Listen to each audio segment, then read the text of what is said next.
Well, I mean, just to that point, just to be very clear, when I talk about the balance, I know it's a landowner, and I don't want to use pejorative language, but when it comes to two entities, the two forces, the entity that's developing financing and the rest to build a natural gas pipeline built in the benefit of the country as a whole, right?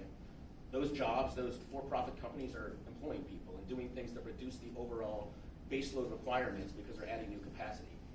Then you have a situation where I have seen firsthand the extortive nature of compensatory mitigation where there's no reasonability on that side, where where the leaseholder, or in many cases the private property owner, is not being reasonable because they have policy objections to the project. So what are you supposed to do if you're putting capital at risk, you're beholden to Wall Street, you're trying to build pipelines which are in the best interest of the country, yet no one's got your back?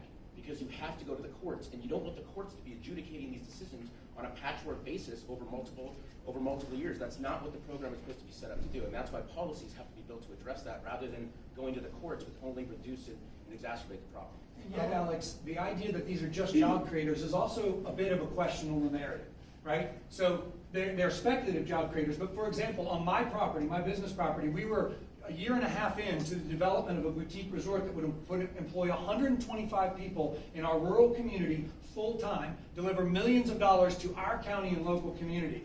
That's one 100-acre parcel on a 600-mile pipeline. How many other instances like that also exist? The entire ACP will create 273 permanent jobs. Now there's downstream effect, but there's downstream effect from every economic project. And so if the court either take it to the courts on the fast track or use the free market. You know, you have to use the free market to get the gas out of the ground. You've got to negotiate royalty payments and other settlements with with landowners. Do the same thing on the pipeline projects, and I actually think it would be less costly and far faster to get there. If you think that the ACP says they'll save $326 million a year and it's a 20-year project, take 4 years of that. You've got over $1 billion slush fund to buy those easements. I know a lot of people in our community who would have gladly made that deal.